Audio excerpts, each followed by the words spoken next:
looking for Jim. Oh, Joey, have you seen Jim? He's around here. I have not. Oh. What's up, everybody? Welcome to Hot Makes. Oh, check that out. Oh, you got one of the little ones. I got one of the little ones. Yeah. Where did I put my little one? It's in it's somewhere on one of these shelves from things that I've collected from shows. So Jim, we'll go ahead and pull out the elephant in the room. Jim is not here tonight. He had some electric issues. He doesn't have power at his studio, and he's up in Wisconsin where where a lot of that flooding is happening right now. So his basement, I guess, was flooded too. So Jim, I hope you're doing well. If you need anything, just let us know. We're gonna rock through it though. Miss you, bud. Anyway, Joey, how you doing? Doing good, man. It's been busy. I don't know about you. Same. Yeah. Real quick, I guess before we get too far into it, if you are interested in anything that we show off today, oh hey, that's still on top of my head. If you're interested in anything we show off today during the Hot Makes segment, links are in the description below for a Google Sheets spreadsheet of all the links. We have a super chats and stuff that you can donate to. Listen, man, I'm tired. Andrew Rogers, thank you for the skip the Oreos and go straight to the tequila. Honestly, where? I'll get a cup. Hey, where's I even have one of his shot glasses, a couple of them. So anyway, links are in the description as always. If you're watching and you're not subscribed, please subscribe. That would be awesome. Looks like we're having kind of a slower night, which is totally fine by me. And yeah, that's pretty much it. That's all I got. That's all I got, man. Joey, what have you been up to? Why are you so tired? Just nonstop. I don't get bored. I don't know, people are always friends stuff. I don't know. I'm bored. I'm I don't know what that feels like. I just feel like there's always more and more to do. But now I've been working on some fun projects. I have 12 minutes left of this print that I've been printing how many? 12? Super excited. Yeah, it's I timed it so it would end right before the show, and I don't know. It just it's still going. I'm you tried to time it. I tried to time it. Yeah. But, are we allowed to know what the print is? Is it a prototype? It is a prototype, okay. And it's just about ready to release. And it's my third iteration of something. So it's something I've been working on. Only the third? Only the third, yeah. I mean, the third finished iteration. I mean, I prototype piles of these things sometimes. Let me see if I got one right here, but I made bill plate holders years ago for the Prusa printers, and yeah, they were never stackable. Now I have a stackable one that you can basically this. You can do a tabletop kit or put it under the what do I call it? My Core 1 kit. Yeah. You can put it right under the. I didn't even think about that. I was just looking at it, and I slid it under there, and I was like, "Oh, that makes so much sense because that's where you would want them." Yeah, that's cool. And then I had someone ask if I could make something for their PS5 games, and I was like, "Sure." Is that why you were messaging me about the? We were talking about physical media recently. Yes. So a side project of mine. I don't know, it's just the nostalgia thing. I have old Nintendo cartridges and all that stuff. And last year, or maybe it was spring, I went to where those stores that have the old video games and everything, and buying console games Atari and everything, consoles I haven't had. But one of my side projects is I just want to make physical media storage. So kind of using my system. So this was the thing that I came up with. Someone asked for that's going to be Blu-rays. It was supposed to be for PS5, but then I found out are they the same? PS4, PS3, and Blu-rays are all the same. So okay, cool. So I guess the better question then would be what's different. What console? I know Nintendo Switch is going to be different, but what other consoles have different What other like home consoles? Not necessarily, because like Nintendo DS and Nintendo Switch have different cartridge. Well, there's a lot. I didn't realize how many there were because I had like Nintendo, and you know, before the internet, I didn't even know there were like other consoles. It's kind of weird to think about.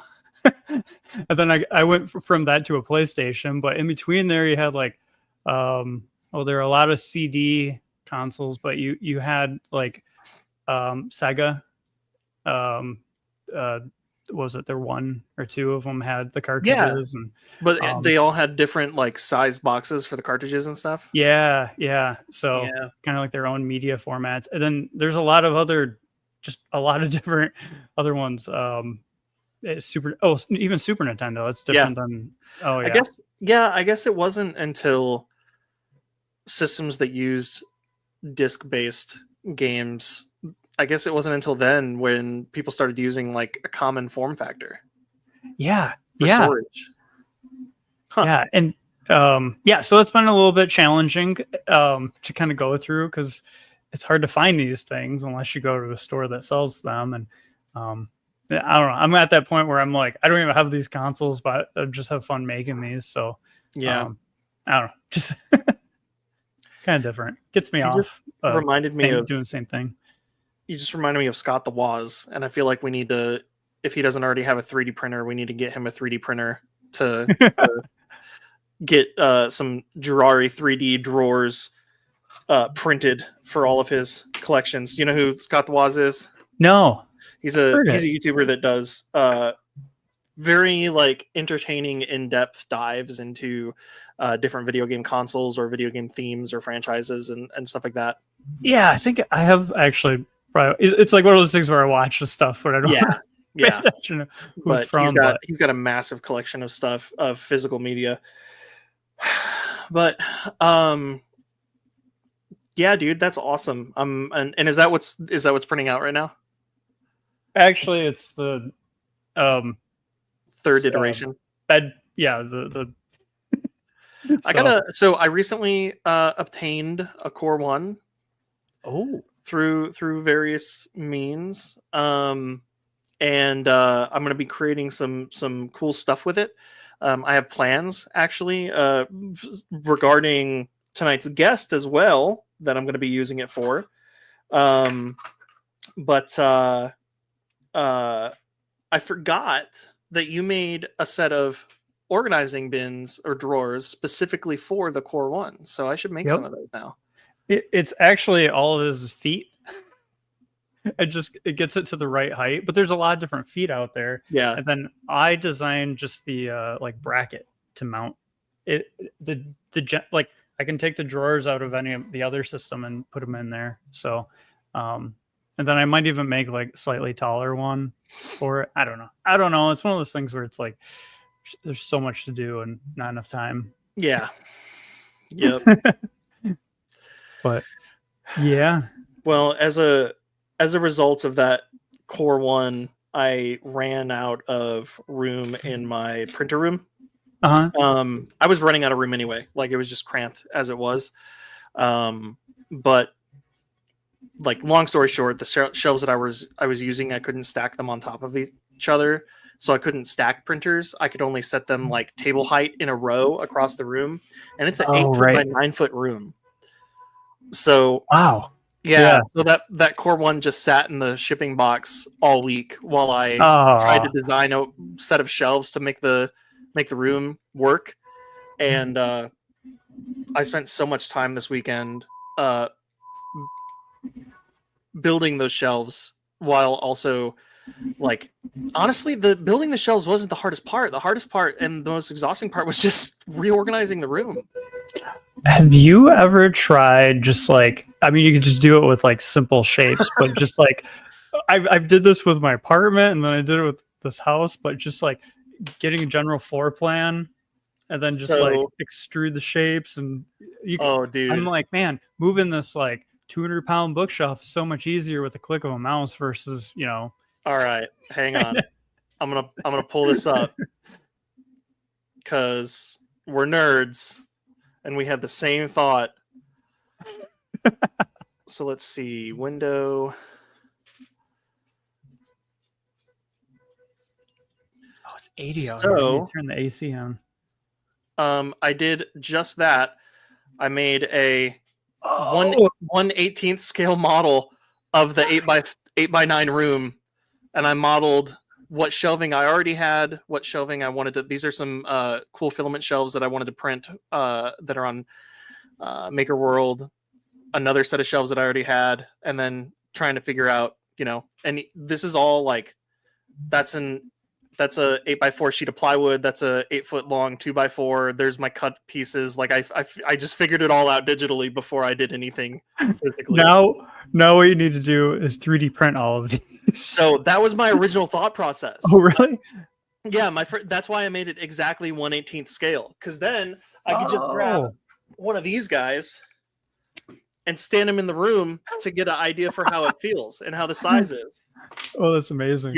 Your standard typical 3.5-inch action figure is 1/18th scale. So I'm loving this. But I ended up not printing any of it out. That would have been fun, and I might do that in the future for more intense projects. But for this one, I just really needed to get it built out.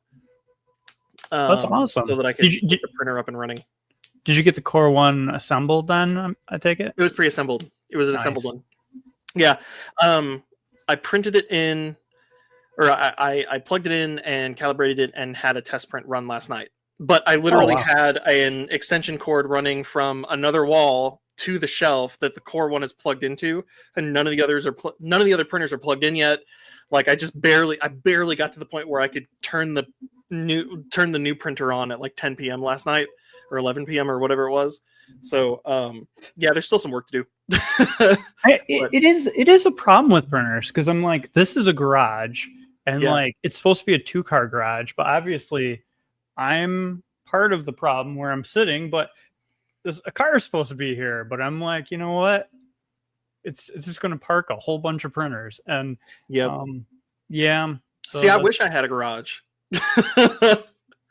They're all right. Like I think it's a never-ending process, because at the same time I'm like, man, I wish I had a barn. And the other thing is, I have a barn, but it's creepy and full of spiders. And I've tried fixing it up, and I'm like, that's as far as it's gonna go. But I'm like, maybe someday I'll get a bigger barn. And I see. I don't think this ever ends. I think it just keeps going and going. You're gonna get a barn, then you're gonna be like, I don't know what comes after that, but something.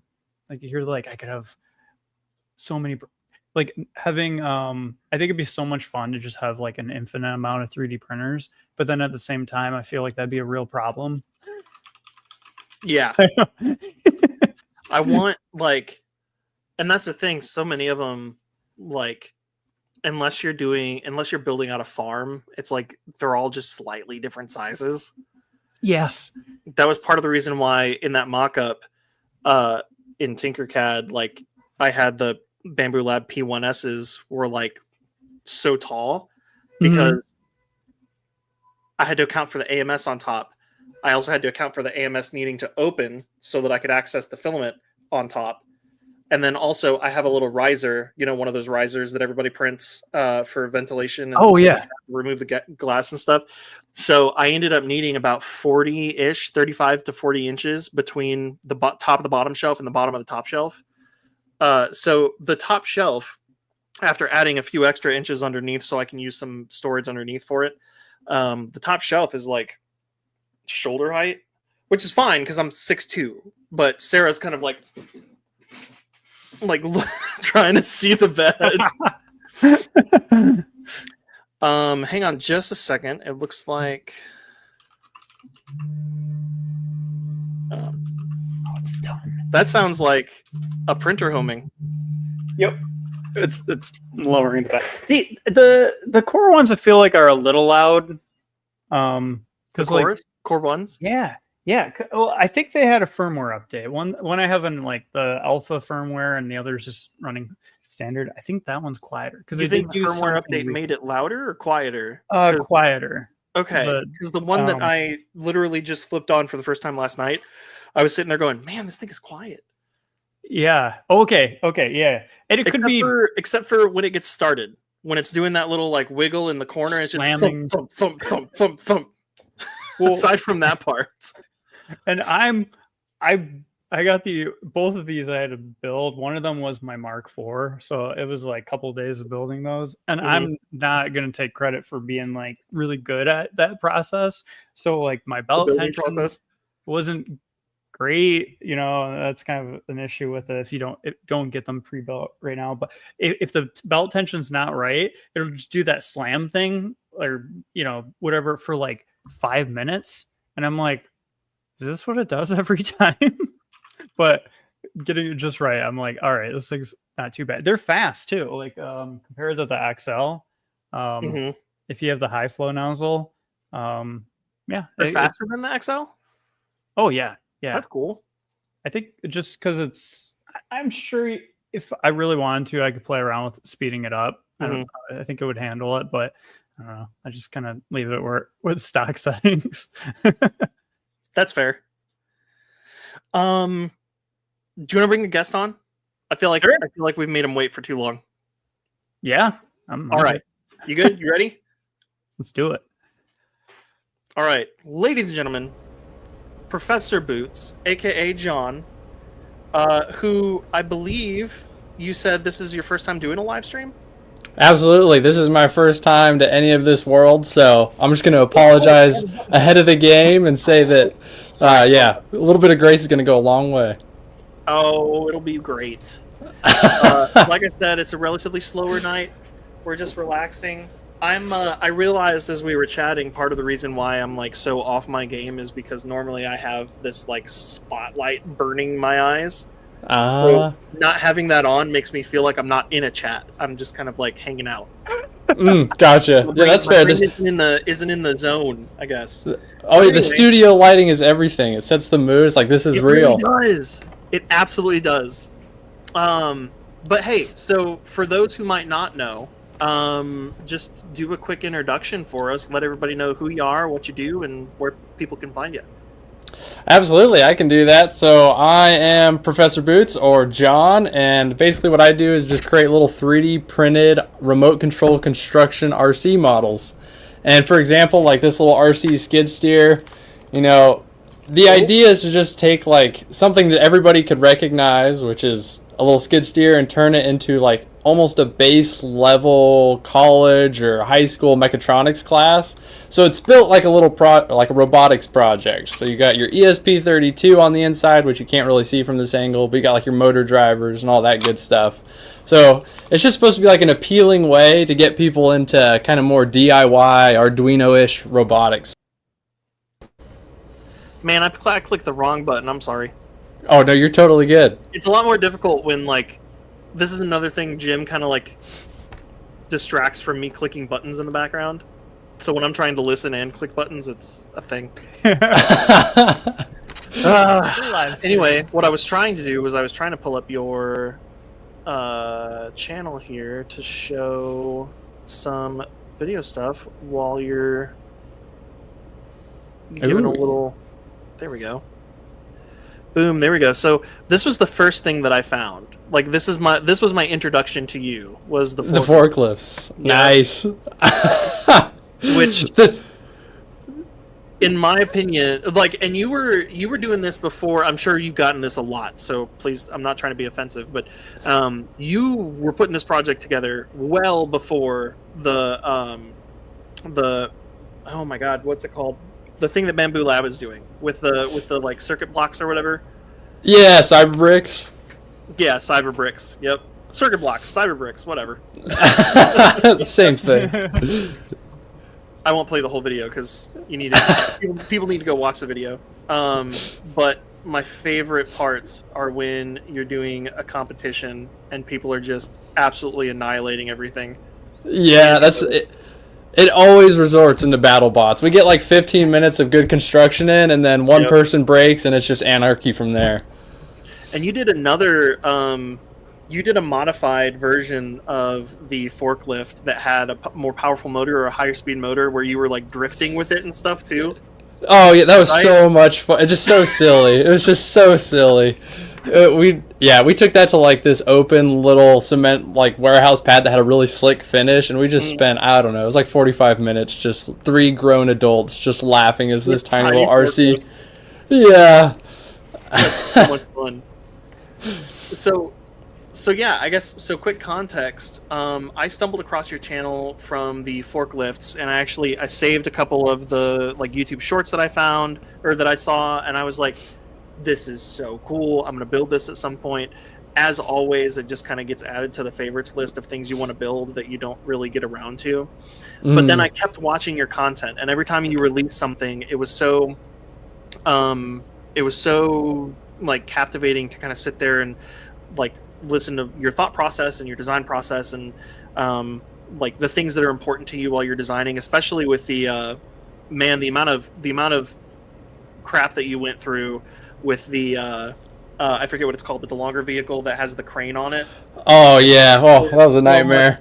Like the outriggers and everything. Like, but you found such like unique and like fascinating solutions to those things. So then, when Sam and I were at Open Sauce, I heard a birdie, or a little bird told me that there was a dude down the way with like these cool like RC excavators and stuff, and I was like, no. And I got so excited. There were like 2 or 3 people that when I found out that they were there through the grapevine, or like seeing them when I was walking around the first time, I was like, Sam, do you know who these people are? And if he was like, no, I was like, okay, they're on the list whether you like it or not. We are going to stop by and chat with them because they do awesome stuff, and I'm super excited to meet them. So, and you were one of them. Oh, that is so, and I was so stoked when you came by and just like said that you'd watched the videos before. That was just super cool. It was cool to see all the stuff like in person, and you had controllers there and everything. You were letting people drive them. Yeah, it was a blast getting to see everybody go through the learning process, and we'd get, the same people over the 2 days for the public or the 3 days for other exhibitors. It just like come through, and each day they'd get a little bit better, and by like the 3rd day they were making towers and constructing all kinds of different objects with the excavators. It was a ton of fun to like watch these little things that just started as an idea and on a printer that I play with, but get to see all these other people mess with them.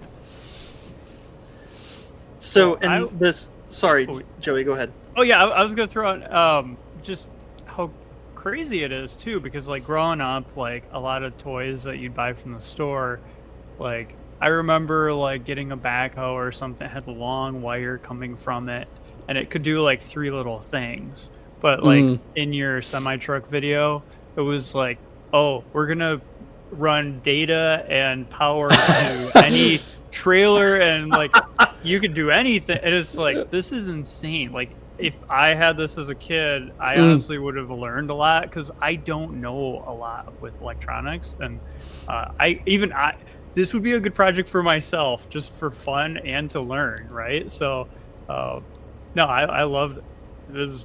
It was cool checking that out. Well, thank you. Yeah, I really appreciate that. All of it's just like stumbling through different little learning blocks and be like, what would I have liked as a little kid? And it's the exact same thing where I had those same, like a little dozer that had a wired connection, and I remember my dad like souping it up with a 9-volt battery instead. Just like trying to get like squeeze everything you could out of this little thing that really wasn't meant to do what you wanted it to do. The dump truck upscale was an interesting thing too, because wasn't that because you didn't feel like it had the right functionality at the original scale or something? Yeah, so it kind of started out as like I was just trying to make everything as small as I possibly could. And that initial dump truck, I think it was actually like, so for reference, I think the skid steer sits around like the 125th, 120th scale range. But like that little dump truck was like 1/80th scale, the first one. And so you could fill it up with like 1 scoop from the skid steer, and then especially once we got the excavator, it just didn't really fit anything, so I was like, okay, we need to make it a little bit bigger. Trying to find, there we go. Yeah. Oh, that's so cool. I'm also impressed too, like I'm the kind of person, like if I'm designing things, I'm like, I can't record it. Like I'm just like, oh my god, like I'm just very like I'll get frustrated at times. It's like I kind of have my process to work through. I love it, but Heavily it's also focused like, on it. yeah, I Yeah. have to be like 100% focused, and like so I think it's really impressive watching your stuff and how you're like, okay, here's this, and I had to completely redo it and all this. I'm like, I couldn't do that. That's pretty impressive too, to be able to, I don't know, I guess record all those things, and then I feel like a lot of people cut those things out too. Like, so it's kind of cool seeing your process of like, I redesigned this because of this. Yep. And yeah, just yeah.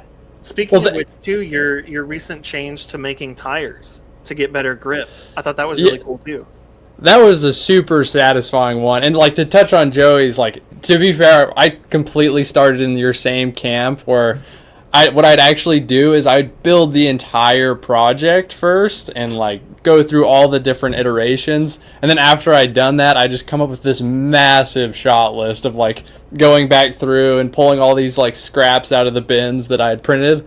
And only over the course of 2 years did I like slowly manage to integrate the filming in, because it is really hard to go from engineering brain to like artsy filming brain. Yes, that is one of the biggest struggles I've definitely faced. And then like to go even further down that rabbit hole, to go from that to video editing and like switch back and forth, it's definitely a toll for sure. So I definitely sympathize with you there. And then the silicone tires, that still just blows my mind. I don't know, that I hope that becomes more and more available to everybody, because that is such a cool technology. I guess I don't know about, like, could you guys explain that? Is it cool? Yeah. Okay, yeah. So basically so those were done on a resin printer. I'll start with that. And basically, I don't know, a year ago, I was looking at, because TPU is amazing, it's indestructible, like everybody uses it for little battle bots and stuff. But the main downside is that it just has this like super slick, almost oily finish, and so you just don't get great traction if you're on like a normal table type surface. And so I've been looking for a way to get around this, and I've had people in the community make little like not injection, but like little resin pour type things where you actually just fill it with silicone. But I always thought it'd be so cool to find a material that was that sticky silicone feel, just like a Lego tire. Yes. And so 6 months ago, I saw that Formlabs had a resin, and it was like genuine silicone resin. But to me, Formlabs are like premium engineering grade printers. Like we had one where I used to work, and they were just top of the line. So I was like, that's a little out of my reach. But luckily, they reached out, and I told them about my idea of like making the tires, and basically you get this vat of silicone resin, prints just like a normal resin print, and then the cure part's a little bit different. You've like in the video, that little metal container is an ultrasonic bath, and that's because alcohol alone isn't strong enough to like actually like get rid of that residue. And so what it does is like it makes all these sound waves and basically implodes these little bubbles against the surface, which cleans it. But the result is a like pretty much pure silicone part that has insane grip. It's incredible. And that kind of like softer, like stickier, I guess, like you said, for lack of a better way of putting it, I guess, material honestly ends up looking cooler, because it like you have a lot of these really well like put together like displays. I don't know, it's like obstacle courses, like model environments, and like I feel like the dirt and grime gets stuck to the silicone tires more, and it looks more realistic and cool looking. Oh, absolutely, yeah. I can totally see dirt and stuff just gets lodged in there. That's awesome. So you got started with the skid steer, and then was it the dump truck that was next, or? Yep. Well, so I guess technically I started with like this little baby Wally looking thing that could drive around and had all these functions, and I wanted to make something that like I could used to support the channel and wouldn't have to worry about like Disney coming after me necessarily. Yeah, that's fair. That's fair. So I was like, okay, I want to make a little, just generic looking skid steer. And so it started as that, and then it went on to the dump truck and excavator and crane and forklift. It just kind of kept snowballing. You know, it's funny. I just pulled up your channel because I was like, what did that Wally look like? And all I see are red bars. I've already watched these videos. Nice. I'll take it. So I was gonna ask, how did you get into this? Like, was it like That would you be get a my next 3D question. printer? Yep. I was wondering if you were, yeah. Is it just like you got a 3D printer and like I think a lot of people are like got to print a benchy and then where you just like bam semi truck crane all that stuff. Oh, well, I guess it's just like the slow accumulation of different skills. So I guess like right when I graduated high school, I'd saved all my pennies and got a little Ender 3, and that was my first adventure into the 3D printing world, and immediately... gateway drug is the Ender 3. Oh, it's amazing. I think I had like 2 or 3 of them. I was just so hooked. And the amount of hours I had into repairing those is just astronomical.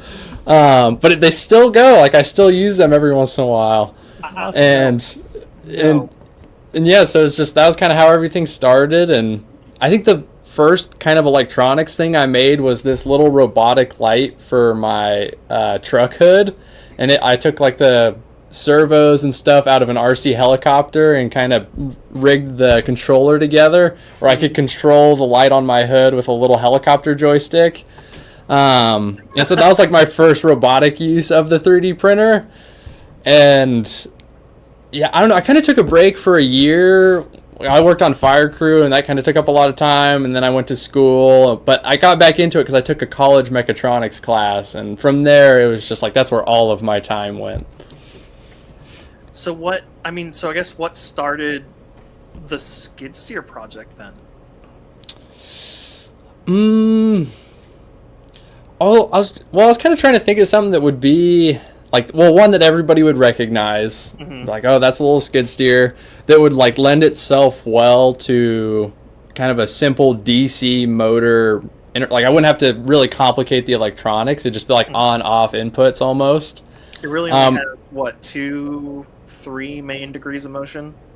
Yep, so it's got the 3 little N20 motors for the wheels and then one for the arm, and then it's got a servo for the bucket and then the optional servo for a little claw attachment for picking up pencils and screwdrivers. Sorry, my dog walked in with a chew toy, and I don't know if you know it or not, but that's not a chew toy. Oh no. And Sarah is out. She's not home yet, so I'm over here trying to like make sure the dog doesn't get distracted by shoes. That is a very noble venture. So yeah, and then you just decided to move on to bigger things. I feel like the tearing electronics out of like toy RC stuff is like the start. That's like the beginning of the snowball going down the hill for a lot of people who are into this kind of stuff. Because I can't, like, even with like props and stuff. When I was younger, I was interested in making like electronic props and blasters that had blinky lights and stuff, and I would just go to the dollar store and find a toy that had some sound effects and a battery compartment already, and I would just rip the electronics out of it. It's great that it's already all there. You just gotta repurpose it for your own uses. No, I think there's like a scene in the new Spider-Man movie where he like show a shot of his desk and his little lock on his door, and it's this little RC controller, and he's just like, you know, taking the servo out of it to lock the door back and forth. It's like, wow, that's actually like a great representation of just what goes on in that kind of head.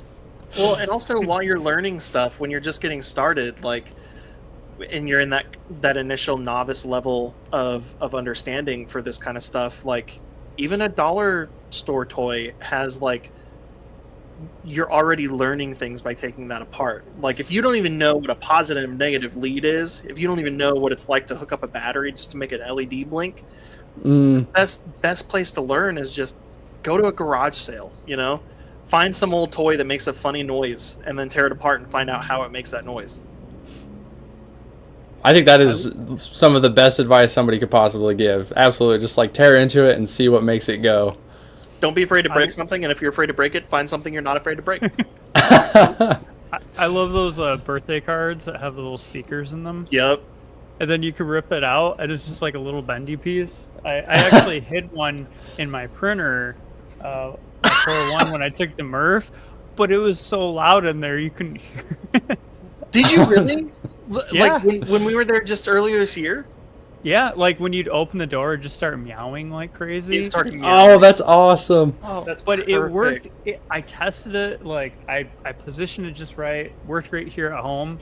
I get there, works great, but it was couldn't hear it. That's what I appreciate plan about B, Joey. amplify speaker. That's what I appreciate about Joey. Joey is like, he's very much somebody he's a sleeper when it comes to like jokes and humor. He has these hilarious ideas and then he just implements them and doesn't tell you until you notice. And then it's like, who did that? That's hilarious. And he's like, I'd probably be like, I don't know why that's doing that. That's strange. Oh, what a great way to be. Just like slipping these little jokes in for people to find. That's awesome. Well, just going off topic here, I just remember I worked at a place and we do little weird pranks like that. Like I remember there was a girl that worked there and her boyfriend worked there. And for some reason, she had this photo. She printed off like 50 of these little photos of him, and we stuck them everywhere. So we had like printers, ink print, not 3D printers, but ink printers, all that stuff. We put them like under the lid and everything. Put them like spots. They're gonna find them for years, but every time he'd find that, he'd be so annoyed. And it was just like the best prank, because awesome. we thought we picked them all up. Yeah. Anyways, I like they just keep appearing. They'll find them 10 years down the road. Yeah.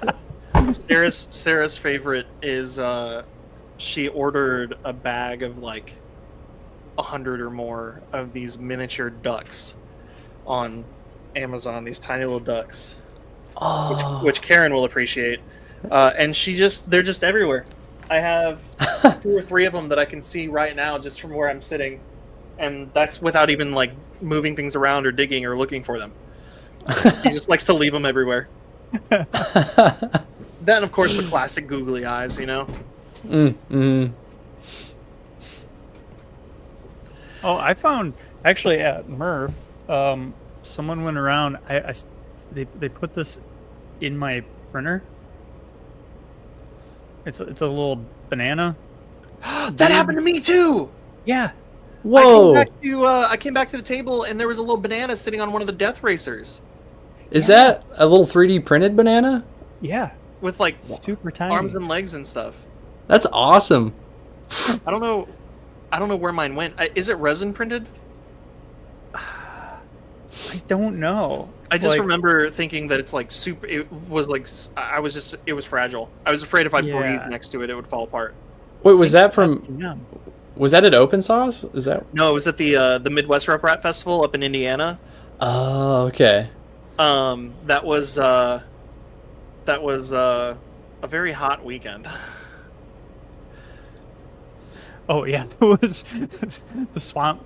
They had 3 swamp cooler fans, and everyone their PLA was starting to string and all sorts of stuff, like humidity. Remember the floor? The floor was just water. Like the water was just building up on the floor. It was like the worst 3D printing environment possible, but it was a lot of fun. The idea with the swamp coolers was, giant fans creating airflow, right? But the way swamp coolers work is with water, so it just made everything humid. Oh no, which is the 3D printer's #1 enemy. Yeah. Yep. There were closer to the end of the weekend, we were getting some of our final interviews, and there were a couple people where their printer, they were like, yeah, just try not to show it's totally like our printers work. It's just the humidity. We can't get anything to run. The only people, I think it was K2 Kevin and Liz and Zombie at their booth right over by you, Joey, were some of the only people who had it was them or somebody else. Somebody had a bunch of poly dryers, and all their filament was just in the humidity controlled containers. Those. Somebody had a bunch of those. I just kept mine in those. Yeah.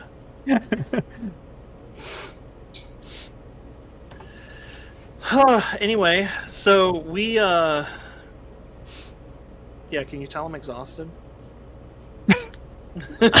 So I haven't. It's a I wanted Monday. to print. I wanted to print one of the excavators. The excavator is the thing that I think I'm the most excited about, like, to get started with.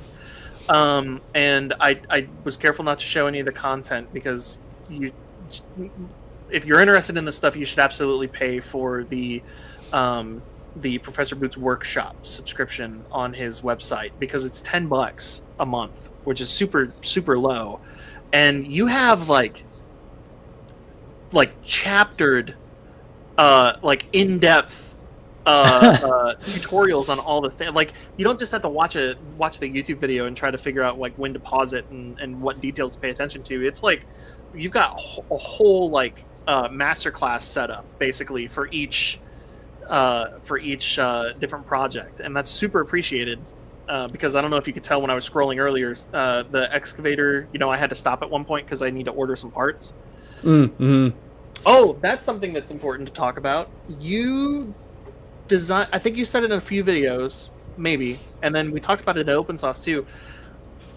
You like to design your stuff to use electronics that are relatively common, that relatively easy to get a hold of, especially if you're already in the RC electronics world, right? Yeah, that is definitely the primary goal, is just like find stuff that is hopefully on the cheaper end and is easily available. The excavator is probably like the shining example of the more difficult one to sort, because those threaded rod motors, as you might have found out, those can be a little harder to find. They're a little bit more expensive than the traditional ones, and then the main thing in particular is that MCP 23017 chip. Yep. I don't know. The excavator just had so many outputs. I was trying to come up with a good way to get a bunch of them, and yeah, here they're not too hard to come by. But I've had people around the world, like in Germany, just like, we cannot find this part anywhere. And it's like, oh, I'm sorry, I didn't mean. So that was a learning experience for me, and just like trying to find stuff that's even more readily available across all areas. I was learning that too after like I started releasing models online, where like people would be like, "What's this in metric?" And I'm like, so then I'd have to find like the screws and stuff, and pretty much now I mostly do metric because I feel like most people are actually in Europe and everywhere else, and I'm like, I kind of like their standards more than here. And then now it's easier to figure things out. You just move the decimal. Oh, absolutely. I am metric all the way. Yeah. And I have like some friends here that'll get on me about it for not going imperial or inch, but it's just so much easier. I don't know why. Well, it is. Even my cousin works at General Motors, like as an engineer, and he's like, yeah, we just use metric. That's awesome, actually. That's awesome. Yep. But So, you like big fractions. Part of the reason why I haven't totally gotten started on the excavator is because Sam and I were going to do a joint project, and that might still happen. We had some cool content ideas, and we were talking to a couple companies to possibly work on those with us to make some excavators. So I don't want to give too much away because it might still happen, it might not. But I did go ahead and ordered one of the things that you include in the workshop files on the subscription on your website is the custom PCB files that you need. And you go through like an easy step-by-step, just like upload them here, select these options, and like PCBs are pretty inexpensive to purchase. And I was showing you before we jumped on the show, I went ahead and, just to be prepared for the future projects that you've created that I wanted to do, I went ahead and just got a pack of every for every RC project you have. Wow, you could build like 25 machines right there. I know. Well, the minimum order for each custom PCB was 5. So I've got 5 of each. I'm never gonna build 5 of each. Yeah. Like, I might build 5 of like the forklifts just to have some battles with friends and stuff.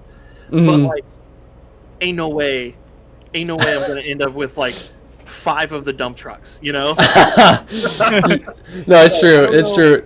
I don't know what I might.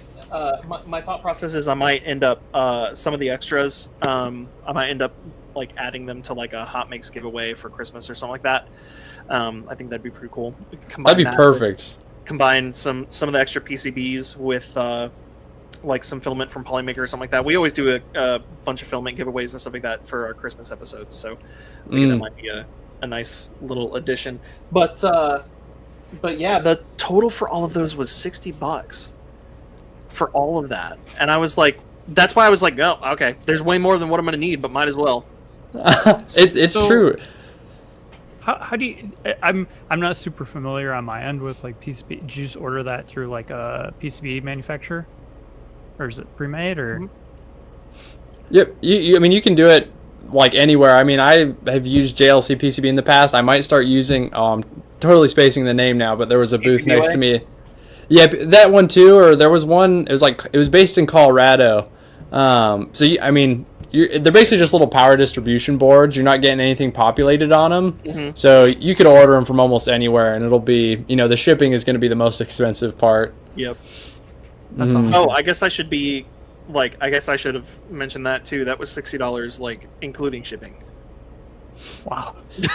It's yeah, and then that's from like the other side of the world, which is crazy. I know, and I mean, some of these. This looks like I'm pretty sure this is the excavator one because of the shape. Yep. Mm-hmm. But yeah, he designs the PCB boards himself, and then he just uploads what are they, Gerber files? Is that what they're called?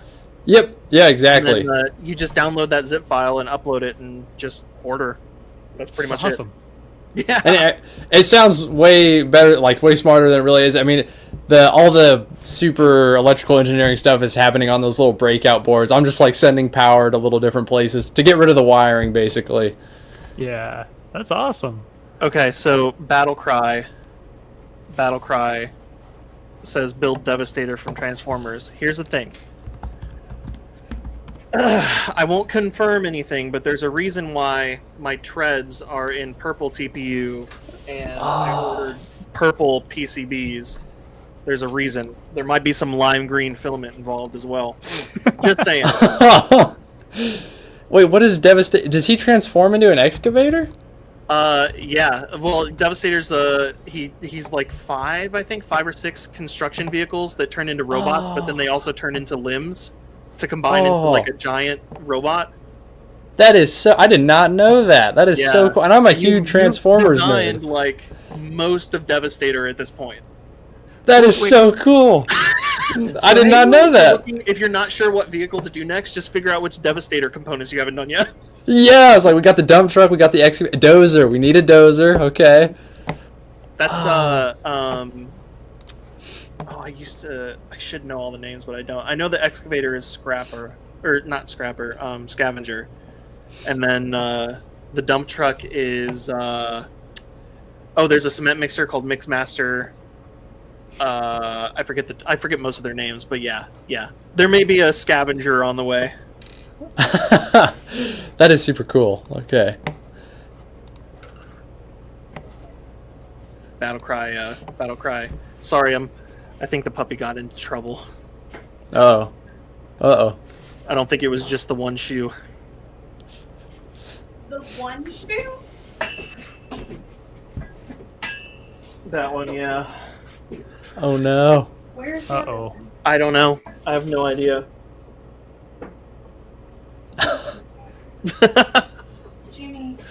Juniper, come here. She just shakes her head and says, I'm so tired. You please come here. Yes. She's trying to here, hang on guys. I'll be right back. Okay. So Joey, I saw when I was just kind of sitting in the background at the beginning of the video that you are a creator and maker of things as well. What are some of your your favorite things that you've made? Well, I think early on, I think it was probably 2018 or so. When I first got into 3D printing, I was kind of like, what do you do with this? There's Thingiverse, and I remember spending way too much time trying to find one thing. So it was man, it'd be easier if I just started making stuff.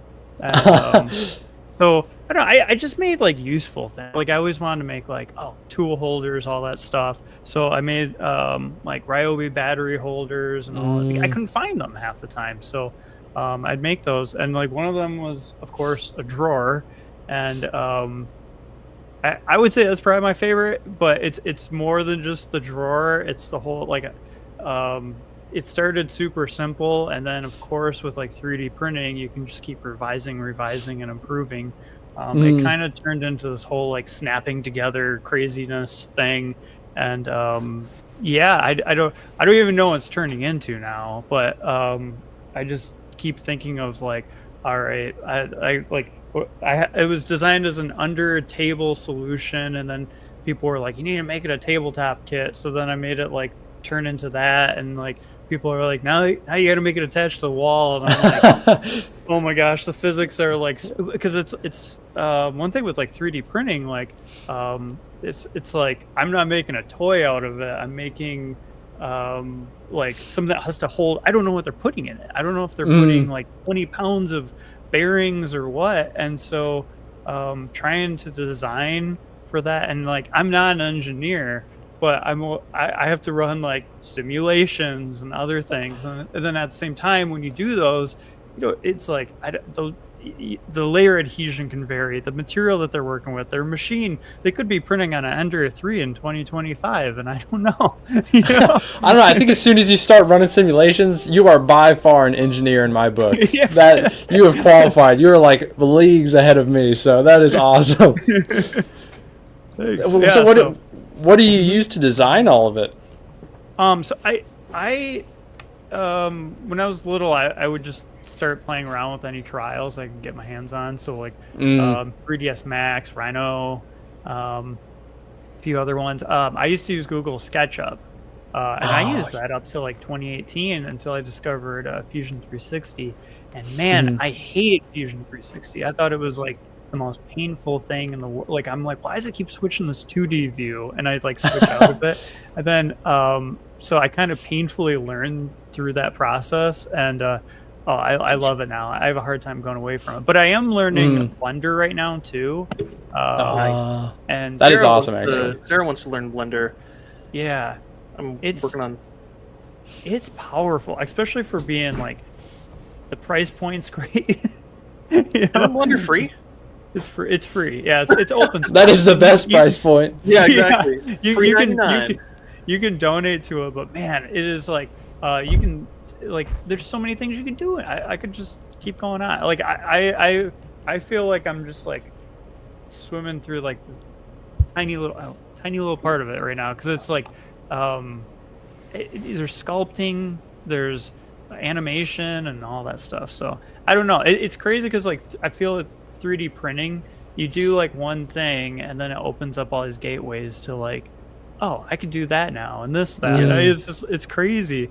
Yeah. So, but how about yourself? How did I know we asked how you got into some of the stuff, but like I guess what software do you usually primarily work with? So as of now, I'm like pretty much just purely Onshape. I started in Tinkercad. I got exposed to SolidWorks, and that's like where everything up until the forklift was made. And then this most recent truck project, I've switched over to Onshape. Oh, man. So what is it about Onshape that you like so much? Well, the main thing was just like the commercial license side of it was like SolidWorks is, you know, been around forever, and it is like definitely the price point is a little rough for the one guy that's just like building these for a YouTube channel. Same with Fusion 360. So I was like, you know, I'll do it if I have to, but if I don't have to, I'll try something. So I switched to Onshape because it was a little bit better. And then actually once I started getting used it, I actually really love it. And I'm like definitely not paid to say that or anything. It's just being able to switch between different computers and like work on the models from it. That is so nice, because like before I had so many folders full of like I had 3 different iterations of the skid steer, and that's like all spread out. Versus now it's like I can be on this little laptop or, you know, be somewhere else and just like, I need to adjust something really quick because somebody had an error, and I can use anybody's computer. Yep. Mhm. Yeah, that's one thing. That's one of the things I'm still stuck in Tinkercad. I know I've talked about this on the show so many times, but like you can do a lot of cool stuff in Tinkercad. Like to be fair, just saying. But I need to graduate to a big boy software at some point. But I was messing around with Shaper 3D for a little while because it had that similar kind of like something about Shaper 3D felt intuitive, jumping straight off of Tinkercad into Shaper 3D. But is it also like shape based too, where like you start with a shape rather than sketching it? No, it's still parametric. You're not using primitives and stuff, but you are. It's still sketch based. Sorry. Okay. Parametric design, but it is like the user interface is not as like disorienting as jumping right into Fusion. If you're just learning, it's relatively intuitive. So. Shaper 3 uses direct editing, John Stern says. Maybe I'll have to check it out. I don't know if I've ever actually looked into it before. They do have a free plan with a student email too. And I have a friend, my closest friend, is a university instructor, and my wonderful wife's Sarah, her dad, my father-in-law, is also an English teacher. So I have a couple .edu emails that I use for a few different things. That's perfect, as it should be. Exactly. I'll text him and I'll be like, "Hey, do you think you're ever going to use this software?" And he's like, "Hell no." And I'm like, "Can I use your email to sign up?" That's awesome. I love it. It's kind of like if you're like after graduation, go to use Spotify, and it's like send in your student ID, and you're like Photoshop out like I'm still a senior. Yeah, forever. 10 years later, yeah. This guy won't graduate. That's like ski passes. It's like I swear I've been in school the last 4 years, but I want the student discount. I'm still a senior, even though I'm 38 years old. So, speaking of software, it kind of made me think of like your video editing is very like nice. Like how did you get that skill? Like along with like engineering? That was kind of just another one of those things that like I slowly picked up over the years. In high school, I got my hands on a little drone. And just like everybody that had a little camera to a drone, I started taking, panoramic videos flying over mountains and stuff while in line of sight, I promise. So I just get those videos and I want to turn into something cool I could show my friends. And so that was kind of like the gateway. And my mom has always been super into like all the Adobe services and like the animation things. And so that was a really easy jumping off point for me because I could just use her account when I was like in middle school and high school. And so I kind of got exposed to all the different ones, whether it was like animation or video editing or picture editing. And so that was kind of my like touchstone. And then when it finally came to making YouTube videos, I started with that base, but a lot of it was just kind of trial and error. Like if you go back to the first one, like I wouldn't say it's terrible, but it's definitely not what it is now. It's a lot more awkward. Like maybe the video editing was okay, but I was not ready for that yet. Well, and for a while weren't you doing videos for a while without you being on camera? It was just kind of a voiceover, right? Yeah, there was definitely a point. I started really camera heavy, where it was like a lot of my face talking, and then I like reverted to the complete opposite, where you just wouldn't see me the entire video. And now I'm trying to like kind of blend both together. Yep. And you've put together like a nice studio for that too. So it's like it just kind of naturally works to also show somebody working in that space too. So. Yeah, that is like the most recent, or like within the 6 months or 7 months now. That has been a huge help, and I've had somebody help me now with the short form stuff, which is nice. So that can let me like work on more of the engineering stuff, and he does a great job. He's got a lot of that background, and a lot of stuff he does like I would have never thought to do, little jokes that he makes in the video. So it's like it's perfect. That's fantastic.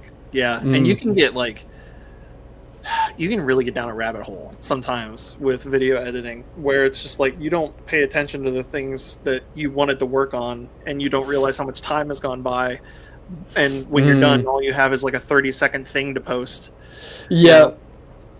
Well, yeah, and that is definitely the case. Like when you think about, or when I think about how much time I spend in the first 30 to 40 seconds of a video versus like, you know, between minute 5 and 10, it's like I probably spend 12 or not 12, maybe like 4 hours on that first 30 seconds, 30 or 40, and then between minute 6 and 12 I'll spend 2 hours. Yeah, Because it's just like it's so hyper focused on this one little piece.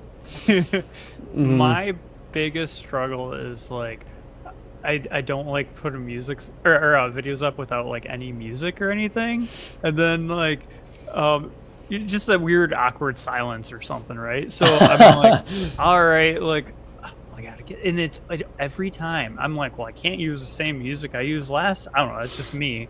And then I'm like, you're spending like an hour looking for the right song, and then I'm like, do I use more than one? And then you get down a rabbit hole of like, oh yeah, a bunch of different things. And then I upload it, and then they're like, "Oh, copyright thing." And you're like, "But I bought the license, and I even put the thing." And then you gotta.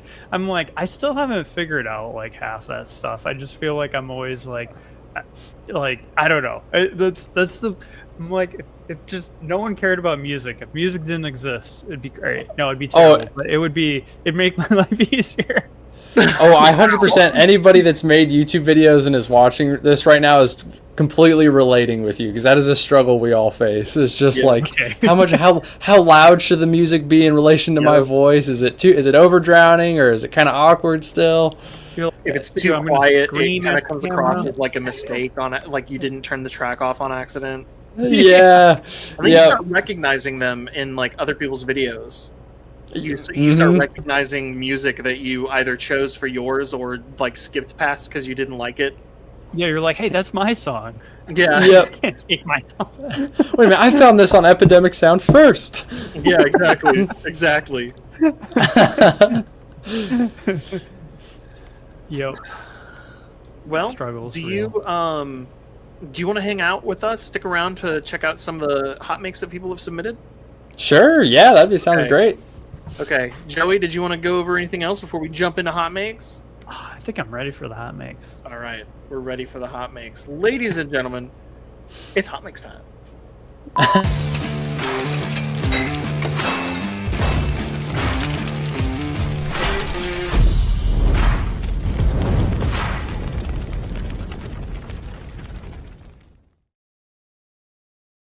I am so like out of my element tonight, guys.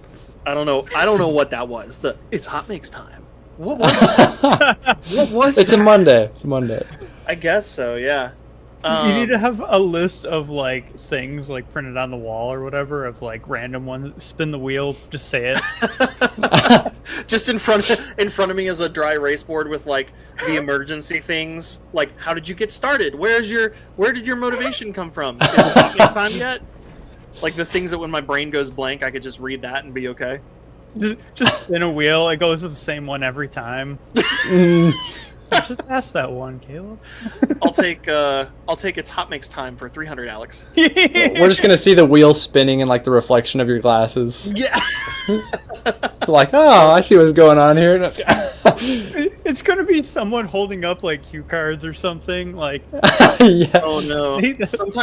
Sometimes he's talking so fast, and other times he has a lot of breaks between his sentences.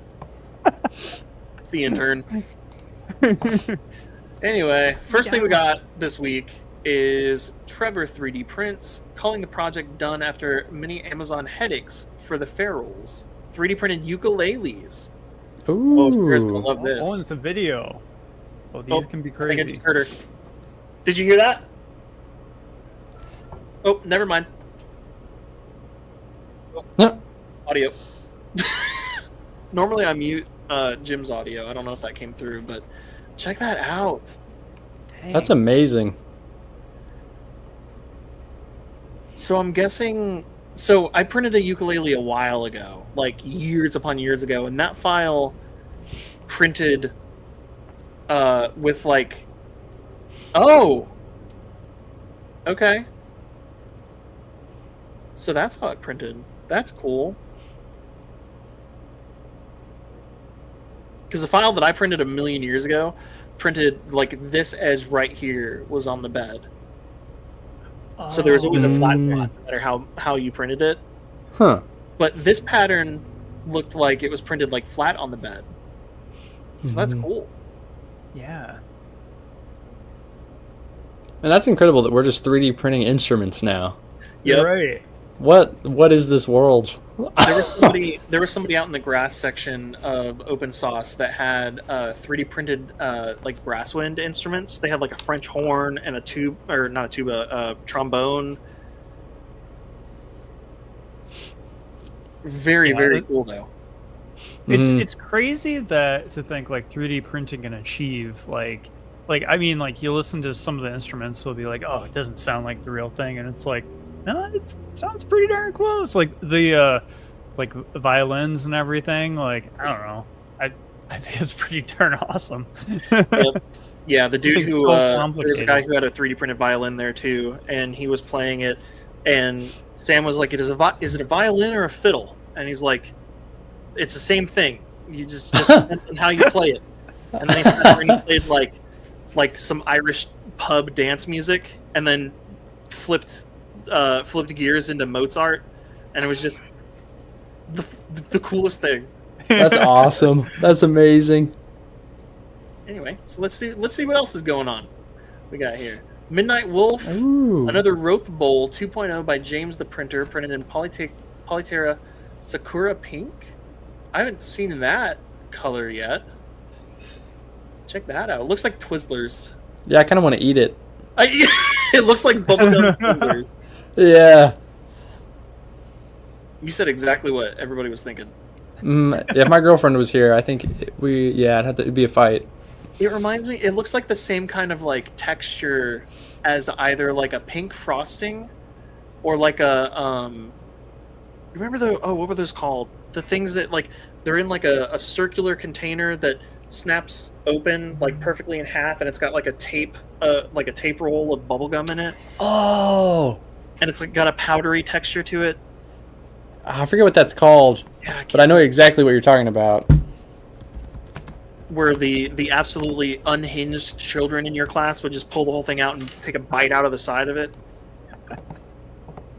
Hubba Bubba? Was that what it was? I don't think so. Was it called bubble tape?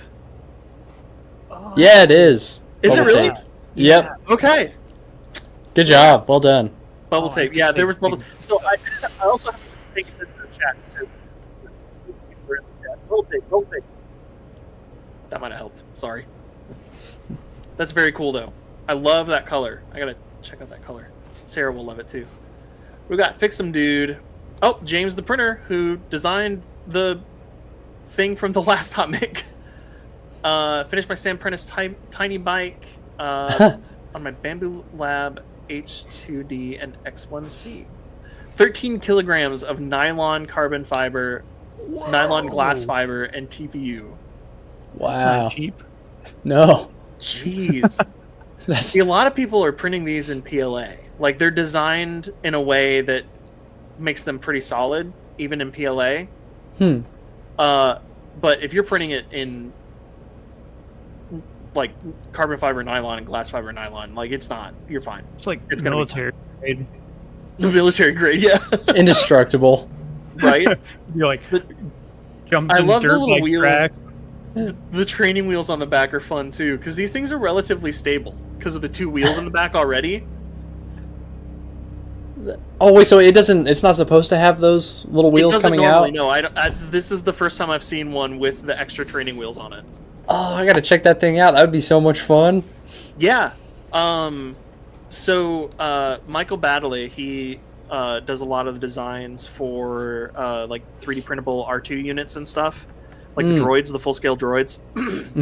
The files for the tiny bikes and for the death racers are on his Patreon, and it's $1 a month. And That's it's, like, all the amazing. files you need.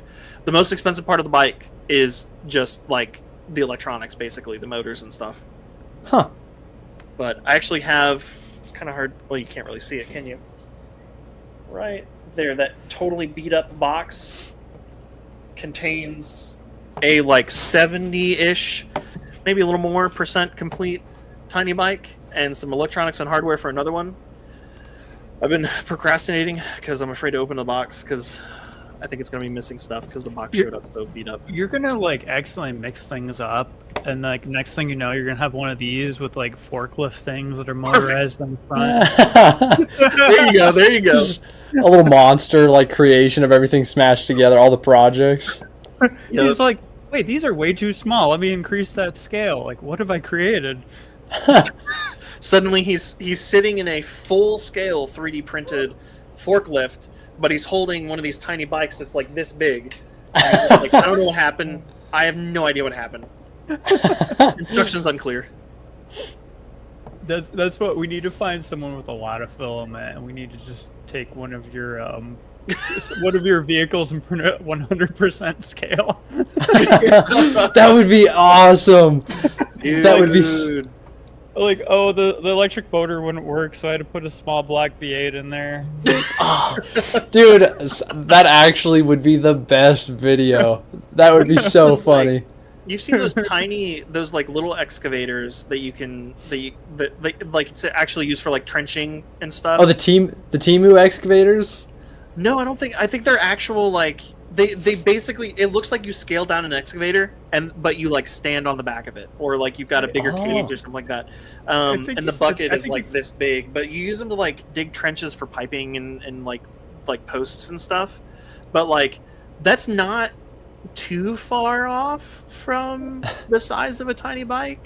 A tiny bike's pretty tiny, but like you could 3D print something like that probably, maybe. 3D print full-size Wallies. Like, oh yeah. Yeah. You don't have to make a whole lot of modifications to a Wally to be able to sit on it, you know? Try it around. What else do we have? Ooh, so I've been following this. You have a pair of those, don't you? I do, yeah. They're at the office right now. I do have yet another project box that's holding the project and not actually being worked on yet. Oh, I just showed my address, which is fine. The Hedamame headphones, I'm making a second pair to take to the office so I can bring my other ones back home. But Tech Jeeper here took it to the next level. So he printed his he printed the cones in wood filament. Wow. That's awesome. And they're a different design cone. I don't know if Tech Jeeper's here. And they just look so good. And he stained them and everything. Man. That is incredible. If you would have asked me if that was 3D print, I'd say no way. Yeah, look, hand carved. Yeah. I know. Well, same It with the looked like- headphone stand. Like the headphone stand, unless you have it in like, I mean, even here you can kind of see some layer lines, but for the most part, it just looks like a natural thing. That's like either a piece of driftwood that came up on the beach or like a bone from something. I was thinking bone too. The bone crossed my mind too. I was like, But it's so cool. That's just imagine being able to like have that on your desk. Those are my favorite headphones. It's like $150 for the kit, but they have the same quality as like a $500 pair of headphones. And you get to 3D print the stuff, however you want, whatever color, whatever material. There's recommendations on what materials to use for the different components if you want like the best quality, but they're still amazing quality if you print most of it in PETG or PLA or whatever. And and Morgan, who started this project, is one of my absolute favorite human beings. But yeah, this is like the next level, though. It's taking it to the next level. Well done, sir. All right, what do we have here? Elegoo, Centauri Carbon, Rainbow 3 Sub PLA. The two standing up are front and back. This filament is perfect for these. So is it's a trash can? Oh. I or think, popcorn bucket? Or popcorn bucket. That's where you went with that? Oh, I guess there's holes in it, huh? Maybe not. Yeah, at first I was thinking it might have been like a planter or something, but yeah, the holes. It could hold popcorn. Yeah, maybe. Yeah. Might have like a little bit of crummage out the side. Crummage. Crummage. That's beautiful, though. I mean, wow, that rainbow filament is so neat. Yeah, that's silk too. Yeah, silk. Yeah, that's pretty. It's I almost like it. time to change color every like section. Mm-hmm. Like, it's pretty cool. It was like perfectly timed. Yeah, it kind of lined up that way, didn't it? Yeah. That's awesome. I like how we're printing headphones in wood filament, but we're printing wicker baskets in silky rainbow PLA. All right, Tech Jeeper. Oh, I saw this too. I love this. Oh, that is a great gift idea. So it's a map of their first date, laser cut layered wood, and then 3D printed frame. We need a banana for scale, though. I don't know how big this is. It looks like maybe, I don't know, 8x8 or something, but that's so cool. I feel like that's like one of those ideas I might have to reuse. That is a great idea. Just make sure your girlfriend doesn't watch the show. And Oh, yeah. This is totally my original idea. No, just kidding. but you make the exact same model, and she's like, "Where the hell is this? This is where we met. Don't you recognize it? This is the street." That's so much fun. I did something kind of similar for Sarah and I for our one of our anniversaries, and doing it with wood and printing is pretty smart. Pretty smart. I love it. Oh, and now we have a repeat. Karen shared it too. Oh, Karen. That's another benefit of just throwing the hot mix on last minute. Oh, yeah, that's right. Thanks for paying attention to the chat, Joey. You're welcome. Oh, and Tech Jeeper says it's about 6x6. He said my wife had no idea they were streets. What did she think they were? That's a cool design. So anyway, No, what do we they're have here? Big Jano, Identity Crisis. Printed Wow, that's a big LED print. sign for my dad's band for his travel drum kit. That's awesome. Oh, okay. So do shows in the summer, so he wanted to redo it for High Temp PLA. That's cool. Oh, and it's That came out good. Yeah, it did. It's so much cooler than a sticker alone because it's like 3D. Dimensional. It also looks like an Oreo, and I'm a big fan of that idea. Oh, that's not going to come out of my head now. That's what it is. It's just an Oreo now. Oh. It doesn't have an identity crisis anymore. We've identified it. It now has an identity. So then this update post was added lights. Oh, Jano nice. is always adding sick Lights. LED lights to his projects.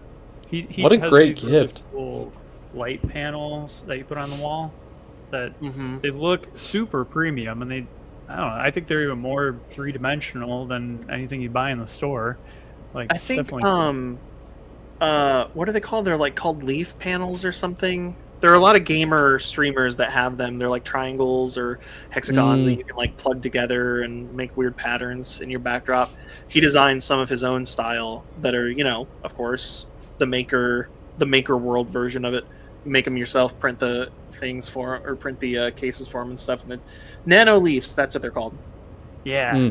And Tech Jeeper, you're right. It's not a Jano project without the lights. Very cool.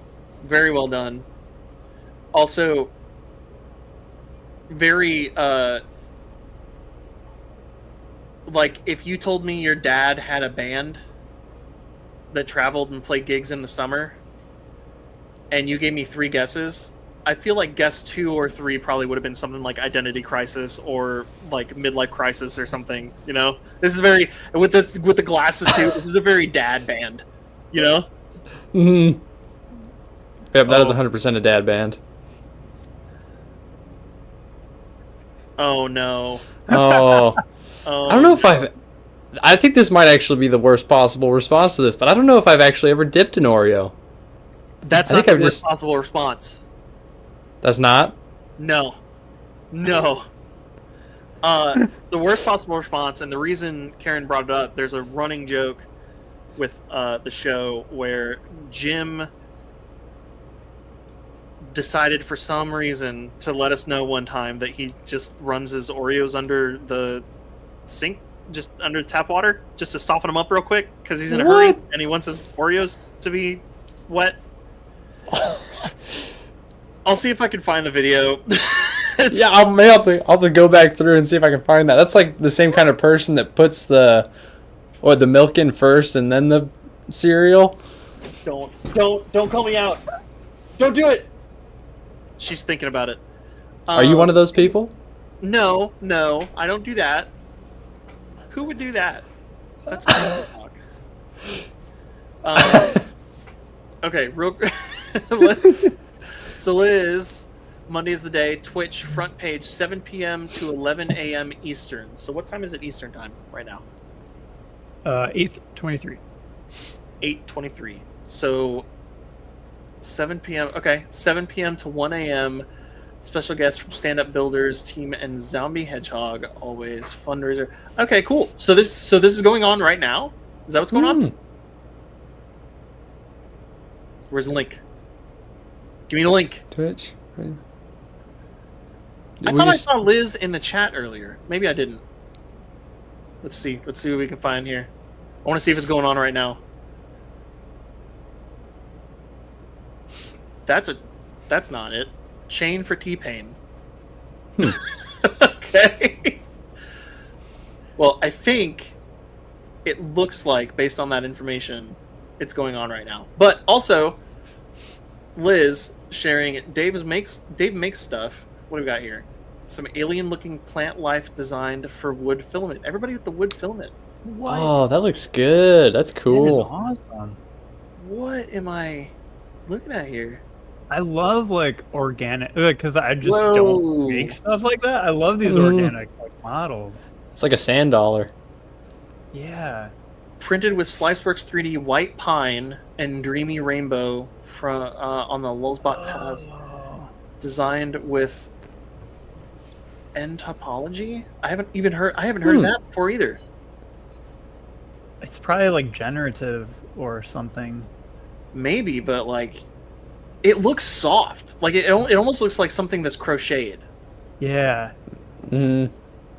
Especially that underlayer that has like all the little holes in it. Yeah. It looks like a pillow on grandma's couch, you know? One of those pillows that you fall asleep on and then you have weird patterns on your face. Yeah, been there. It's so cool though. And it looks like is the wood filament going through the whole thing, or could you just do a Oh, okay. Yep. Tech cheaper. So okay, so Dave makes stuff is just like knocking it out of the park with wood filament stuff these days. He's making stuff. That's so cool.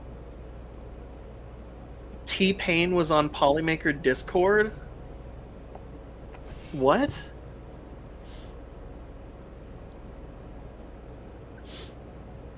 I don't know. This is cool. This is super cool. All right, Joey. If you could. Oh yeah, here's the model. Oh, check all that out. Oh, that's cool. All right, people just need to go to Dave Makes Stuff page. I'm gonna go check it out. Do it. There's links in the descriptions. Okay, so you guys, if you would be so kind as to allow me to be a little absent for a second, I want to find this Oreo video. It's been a while since we played it. Sure. So if you two could kind of chat for a minute. Yeah, absolutely. So I'm gonna touch back to the blender thing, because that is actually, I think if I was gonna choose a tool right now to learn other than what I'm currently trying to learn, it would probably be Blender, because one of the downsides of all of like the engineering softwares is that it's pretty much impossible to make like organic looking material. I mean, you can, but it's I feel like it'd be way harder than using Blender. Exactly, because it's like even in Fusion, it's Boolean, so it's like everything it's trying to be super like clean and organized. As soon as you start doing like I've tried doing designs that are like, oh, I add a texture, and it's just like, you know, you do some complicated sketch and it wants to blow up your poor computer. But it's Yeah. yeah, with mesh, you can, especially like the little bit of like modeling stuff that I've done in Blender. It's like it's kind of complicated to get started, but you can use these tools that are like kind of generative, or they manipulate the model in some way because it's a mesh. So it's like it's really not going to, usually won't make your computer explode. But what I really like though about Blender, I like, and this is what I did before I 3D modeled, or well, I guess 3D printed stuff, was I always enjoyed rendering 3D models. And like if you have a gaming graphics card, like an NVIDIA card or anything, you can use hardware accelerated rendering in Blender, which it's crazy because like even Fusion will run on your CPU. And I actually, like all my 3D models that I post online, I just render them out of Fusion because it's right there. And I'm like, why can't you use my GPU? It'll take like 4 minutes to render an image, but Blender will do it in like 10 seconds. I'm like, oh. So I'll have to check it out. So how did you start? What was your learning process like? With Blender, would you say? Yeah. There is, and like the whole Blender community will like, I think I put something online like in my club or something. I'm like, yeah, I'm looking to like learn Blender for this because I do like these decorative faceplates, and I wanted to do like wood grain and all this stuff. And someone's like, oh, watch this tutorial, and it's the donut Blender tutorial. So if you just look up Blender and donut, you'll find this guy like every single version update, he makes like a new video, and it like uses the latest stuff. He's been doing it for years. So and it's like dedicate a weekend to it because I think I kind of came out of that weekend like I'm like, I don't think I learned a darn thing. But then you start going into Blender and it's just like, oh, okay, I kind of know where you just learn where the buttons are or something, and before you know it, you can kind of use it more and more. But yeah. Okay, yeah. That's good. I'll have to check out that YouTube then and see, just like check out some of his stuff because it's been on my to-do list for years and years. So hopefully I'll get around to it at least at some point. And it is, it used to look like the user interface was super overwhelming. It's slightly less overwhelming now. Like they just kind of made things a little nicer. But it's like you don't have to go into all these things. Like for what you want to do, you might only use like 10% of the program. Really, okay. I don't know why I got so excited about that, but it's okay. It's a good way to be. So what is so we're missing somebody right now. Jim. What is Jim like? I guess like I've seen a little a little bit of your guys' stuff before, so I have some, but I'm just curious from you guys, what is Jim like? He used to be a DJ, so like he's got that DJ energy. And he's got the long hair, and he's into metal music, and he's just he's got the radio DJ voice. Yep. Oh, that's cool. He's the MC usually at Rocky Mountain Rep Rap Festival. They give him some microphones for some god awful reason, and he's just announcing things all weekend. Oh, that's cool. But to give you a taste of Jim, I wish I worded that differently, but it has already come out now. There's I found the video. And this is actually the nicest. It's been a while since we played this. This is actually the nicest version because I found the original video file. So we used to do. I would like to get back into doing this at some point. I used to do a little series called Hot Takes, where I took some of the best parts of an episode and made a little clip that we could share. And this is the one that we had for. This is where it all started. Let me know if you guys can hear it. I love this Oreo box. This just was on a Prusa printer. I just love Oreos, so I always like this box. Here's my thing with the Oreos. They're a little hard for me. So I like to soften them up by running them under some warm water in the sink. And then, just throw them in, you eat them like that. It softens them up real quick. Shut up. You do not do that. Nobody does You don't wash your Oreos? Why would you run your cookies under warm water? That is terrible advice. Do not do that, people. Do you really do this? This is disturbing to me. I'm very triggered right now if that's the case, Jim. You cannot put cookies under warm running water. That is insane. I agree with you. It softens them up and you just drop them in. Oh my God. I think I have a new rant right now for today. I'm going to audible on my rant. think you're trolling me. I really do. I think you're realizing what this is doing to me, and you're trolling me. I love it. So to give some additional context, Pooch, when I joined in as producer on Hot Makes, it was Pooch and Jim, and Pooch is not. Pooch went on to do. He's on the West Coast, so he had a hard time joining us because it was like the middle of his workday, basically. And Pooch stepped down as one of the co-hosts. I stepped up, and then Joey joined us very recently. So, and then the not as well-known sequel to the Oreo video. We've shown the Oreo video quite a few times, but we had Makers on Tap on the show. This was quite a few years ago as well. And there was a follow-up to the Oreo conundrum that isn't as. All right, next. What we? Oh, hey, this looks great. See that? Nobody does this. Why? Why? Wait, we don't eat Oreos. I don't know what you're looking at. Not Oreos and water, you insane person. Didn't Just- have great naps. Get a moist cookie to start with. Do they sell pre-moistened cookies? No. They used to sell pre-moistened like. That is the worst Ahoy. marketing I've ever heard. If I saw a cookie stand on the corner That almost that makes it said like worse. pre-moistened cookies, 25 cents, It's I just a wouldn't pouch of- stop.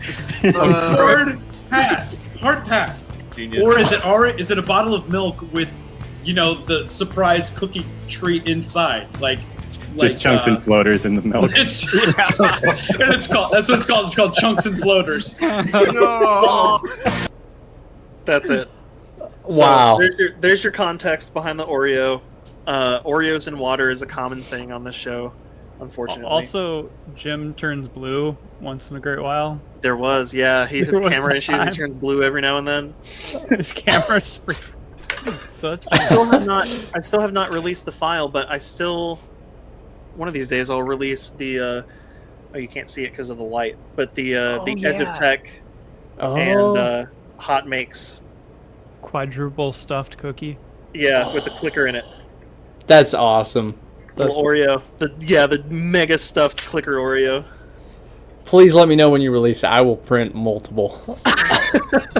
They're so satisfying, dude. I got so obsessed with the clicky stuff for a while, so I had to make an Oreo.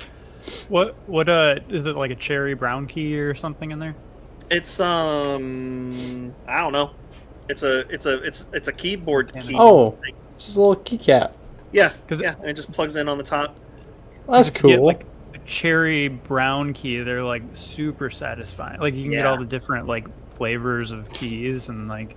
There's a couple different, and they're all the same form factor, so you can put whatever you want in the like 3D printed clicky things. I just got like a mega pack, like a 50 pack on Amazon or whatever. If it clicks, I'm happy. So anyway, are you going to, John? Are you going to be going into any other events here soon, or was it just Open Sauce? Well, to be honest, I don't really know about all the different events. Open Sauce was like my first little venture into the world, and like it was amazing. I'd love to go to like 2 or 3 a year. So, what would you guys recommend in terms of other events? Was that like? Are you saying that was your first time having a booth at an event? That was my very first time having a booth in. You got had to it, like, witness the well built beginning. out, lit sign and everything. Also, I just noticed a little Wally in the background. Oh yeah, he's a little out of commission right now. Well, the three main tentpole ones are Midwest Rep Rat Festival, which was the original like 3D printing Rep Rat Festival, and then the East Coast one, East Coast Rep Rat Festival, which has recently been renamed to 3D Printopia. That one takes place in, Midwest Rep Rat Festival is in Indiana. East Coast Rep Rat Festival 3D Printopia is in Bel Air, Maryland, just outside of Baltimore. Okay. And then there's the Rocky Mountain Rep Rat Festival, which takes place in Loveland, Colorado, which is like in 45 minutes north of Denver. And those are the three. There's also the Sanjay Mortimer Rep Rat Festival that's in the UK. But as far as ones that would probably be easier to travel to, I don't know where in the US you're located, but those we don't really have anything on the West Coast yet, or like South Central, which I've been batting around in my head for a while. about possibly starting something or trying to start something in Little Rock, because Little Rock is a day, like a half day, like 6 hours from like Tulsa, St. Louis, Dallas, Fort Worth, Houston. Like, it's a nice central location for something like that, and we have quite a few big name makers that a lot of people don't know exist and live in the Little Rock area, so that I've been chatting with. So, event in Texas next summer, forgot the name. But yeah, the next one that's coming up is 3D Printopia, and that's the end of next month, I believe. Okay. So end of September-ish? Yeah, I don't know. I'll definitely have to keep my eye out and just kind of start like looking and seeing what's happening, because open source was so much fun. I will definitely 100% be, well, if they'll let me come back, I'll be back. Oh, I'm sure they would. The nice thing about the RepRap festivals too is the way they're structured. They're all structured kind of similarly, not identical, but similarly. But if you're not actively selling something, if you're just showing off things at your table, like you weren't selling anything, you just had controllers and you were showing off what you were doing. It's a first come first serve, like free table situation. Oh, okay. The event is sponsored by companies, and either by companies who are directly sponsoring or companies who have paid for sponsor booths because they're selling filament or products or printers or whatever while they're at the show. But if you're just showing off your stuff, it's literally just a bring it with you kind of deal. So definitely check out. I would recommend checking out the Rocky Mountain one next year, because I know Murph already happened this year, and 3D Printopia is in like a month. So I don't know who would be able to mobilize something like that fast, but then there are a couple other ones, right? I mean, there's the maker fairs, you know, those feel a lot more commercialized. You know, the RepRap festivals still feel pretty grassroots. I think there's a RepRap one in Japan, right? Yes, there's a Japan RepRap festival too. That's correct. Maybe you have time, just learn the language quick. That'd be cool. That'd be like a dream trip all in one. You get to go to Japan and you're like collecting maker chips from people at a RepRap festival. Yeah, that'd be cool. Someday. So that acronym would be JERF, right? Japan RepRap Festival? I think, I don't know if anyone in chat knows. Let us know. I was gonna say though, like as a designer though, it's a great way to get feedback right away. You get to meet like a lot of like people who are seeing it for the first time and get their impressions. A lot of those people, but then you'll also like meet other designers. You might even meet Joe Prusa. So those my first. Last year was the first time I went to any 3D printing events. Sorry, thanks. And no, I was just like people who, because I've been watching like the YouTube channels for years, and like, but I never really engaged with the communities. And like, after going to Rocky Mountain, I'm like, well, I got to go to Merv, and then I'm like, well, now I got to go to 3D Printopia, and they were amazing. Like it was just like, okay, like the days are not long enough, and I lose my voice every single time I go. And I'm usually not that talkative of a person, but I don't know what happens when I'm at those events. Well, there's definitely something to be said about just like being around people that are into the same stuff as you, and it's just that was my experience with open source. It was just like, wow, what for number one, all these people are so much smarter than me, and two, it's like it's just amazing what people have made. It's just incredible. Well, that's where like you. Oh, sorry, you go. on. No, you. No, you. Well, I was gonna say it's funny because like it's the same thing with me where I'm like I'm not that good with like a lot of these things and whatnot, and then other people are like, well, I'm not that good at this or something, and it's like everyone just keeps going around like I'm not that good. And it's like even Hendrik last like 2 weeks ago, he does I can't think of it right now, electroplating, but he's like I'm just learning, I'm just figuring out. I'm like, you're like the most skilled person I know with like electroplating 3D printed models. I don't know anyone else doing that, you know? So it's like you actually are like incredibly skilled at what you do. It's just hard to get that perspective of it. Like that's true. Mm-hmm. Sorry. I'm sorry. I got a message from Tech Jeeper. He was sending me a few things in the background, and I want to pull one of them up because it is too cool to wait for somebody to tag Hot Makes. Open. So apparently, they soft launched this on the Polymaker Discord. It is a maker chip catalog, Ooh, like with a login and everything. Hey, look at that maker chip. I know. that's Check this out. cool. So, John, are you familiar with the maker chip situation? I am, yes. I don't have one of my own, but I learned a lot about it at Open Source. This is super cool. I like the Cool Ranch chip. Oh, look! Recognize that guy. Yeah. This is awesome. Okay, too, Kevin. Yeah. There's Tech Yeah. Jeeper. They're almost like Pokemon cards, I feel like, going through this, because it's like, I oh, this know. one's a rare one. We need to make some sort of game with them. Is there a game yet?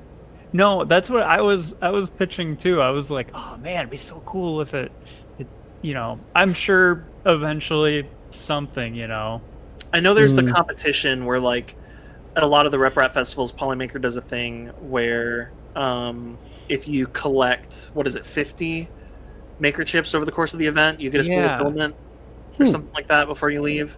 But I mean, I feel like my first thought was Connect 4, but that wouldn't work because every one of them was different. It's just hard to verify. Like Yeah. Like, how do you know they're not just like taking a picture of someone else's, or they're just like, I was like, man, what if they scan the QR codes? Well, And no, then it would have to be like at an event, like some sort of game that people can play with in maker person. coins at an event. Yeah. We'll figure it out. Although, hey, John, I mean, you got a dump truck. You have That's you have true. an RC dump truck. I don't know your booty situation, but you have a dump truck that you can fill with coins. So That would be sweet, and like we could have a little excavator on the back that just like drops one off every once in a while, just drive There it you around the go. event. how many maker coins can you stack before the stack falls over? Oh, that's genius. That's genius. Oh, I know what I'm doing next year at Open Source. You should make those machines that you push and it's like a little light switch and then a little hand comes out and pushes it the other way. Oh yeah, yep. You should make one that drops, like a little hand comes out and drops a maker chip, and then if someone takes it, it just places another one right there. Or you can have it like it just like grabs it back at the last instant. It's like psych. There you go. Like a little motion sensor sees your hand coming. See if you can grab it before the machine does. Yeah, no one took my maker chips. This was a terrible show. Have you ever seen those like arcade games that are like it's a lot of times they're bulldozer themed, where they it's like a shelf and there's a bunch of quarters on and like dollar bills on them, and it shoves them out and you've got to like catch them or something like that. Yeah. If you end up making a bulldozer, How do we not? That would have be- these- Oh yeah, you go. Oh no, I was gonna say that would be a great application. Make a little bulldozer arcade game out of the dozers. That'd actually be, that's a good way to That look would at be it. cool. mm-hmm. Yeah. Okay. I'm coin drop. I'm so on board with this. Because we were talking about, we need one of those big funnel things that you drop coins in. Yeah, we But- figured out or what those maker were chips. called, right? And then Yeah, I I already forgot forgot. again already. Does anyone in chat know? Cyclone? things It you was like see a in the coin mall. cyclone or something. You know what we're talking about, John? The like I'm not sure. Maybe There'd I've be seen a them at like a shopping mall before. yeah, they'd be at like you shopping feel like- malls. It's like a big funnel, and you run your coin around it, and then it falls into a donation bucket at the end. Yeah, that sounds familiar. I feel like I remember seeing that as a kid. Coin drop, coin dozer. Oh, okay, we're still behind on the. Can't verify ownership. Yeah, well, you can if somebody's holding it. Do it at the event. Do it live. All right, guys, I'm about ready to wrap it up. How are you feeling? It's the end of a Monday. Yep. Yep. Mm-hmm. Well, thanks everybody for joining us. This was nice. John, thank you so much for taking the time to hang out with us. Sorry you're going home late. Oh, no, it was awesome. Thank you for having me on. And yeah, anything else? Anything else you guys wanted to? Oh, does links and all that stuff for John? Did you want John, all the stuff, all of your your website, your YouTube, I think your Instagram as well, is all in the and your printables profile are all in the description below. Well, thank you very much. Yeah, if you're again, I'll plug it again. $10 a month is like so worth it, because if I don't know who would be familiar with like lynda.com or like LinkedIn Learning. It's very much like his project logs and instructions are very much set up with chapters, and it's like a lesson. It's like you're learning. Well, you are. It's not like you're learning. You are learning something. All right. Well, thank you for the plug. All right. So you guys hang out for just a second. And we'll talk for just a minute after the outro plays. But for everybody else, thank you for joining, and we will see you in 2 weeks. Oh, wait. We have schedules coming up. Yeah. Before we leave, so August 25th, we have. Oops, I did not change my. I didn't change my calendar. August 25th, we have. Hold your horses. Hold them. Super Valid Designs. There we go. That was who Tech Cheaper shared them with me. They were on the Polymaker show recently too. But I don't know if you guys have seen that video floating around of the guy who 3D printed instruments and made like a really awesome, like well-produced song with all of his 3D printed instruments. Super cool. He's going to be joining us on the 25th. On September 8th, we have Chelsea Makes. She makes a bunch of really high detail miniatures and she's made like commercials for like Harry's Razors and like different like beauty brands, and she's been on the Make It show and all that stuff, making it. On September 22nd, we have Mr. Volt. He is the guy who recently he's currently working on like a full size like animatronic, like following the motion of his arms, Claptrap from Borderlands, and he also made a really awesome Wheatley from Portal. Super cool guy. October 6th, we have Bill Duran. A lot of people know as Punished Props. October 20th, we have Grendel Studios. I don't know how often you were able to get away from your booth at Open Sauce, but they were in the same area as you, just down by the corner of the building. Oh, okay. And they have he makes like amazing animatronic stuff for like haunted houses and stuff with like stilts, and he's got a clown from It that like opens its jaw and everything. It's crazy. I figured that was appropriate for October 20th show. November 3rd, we have Willow Creative. Everybody loves Willow. November 17th, we have Kev's Robots, which I'm super excited for. I also met him at Open Sauce, and he's got just a ton of amazing electronics projects on his website as well. Based on Raspberry Pis, and he's got like mini arcade machines and stuff. Super cool stuff. On December 1st, we have Ivan Miranda. That was just confirmed today. And then December 29th is not 29th. 17th? 15th. December 15th would be our holiday episode. That'll be our giveaway, and that's the year. Wow, dude, I love what you guys are doing. This is so much fun. It's a small work. show, dude. It's small. It's never meant to be massive. It's, we had like 20 people watching at any given point tonight, and there's quite a few people who watch the recording later, especially people who are out of the country, but like I just want to bring everybody to the same level. And if you were to put 20 people in a room, like that's significant. Like, I mean, it's just like it's a community. That's cool. Yeah, everybody hears what everybody says. Relatively slower episode too, but one of the things that always stood out to me that kind of shaped my approach to hot makes quite a while ago was Chris Perillo, who, he was talking about his live streams and how he would rather have, 60 people who are there every week that are names that you recognize that you're excited to give a hug to when you see them at an event, instead of like thousands of people watching a live stream and it's just water and the chat's just moving so fast you can't read it. Just water and Oreos. Yeah, just water and Oreos. It's just watered down Oreos, man. That's all. Anyway, you guys hang out for a second, and thanks everybody for watching. We'll be back later. Bye.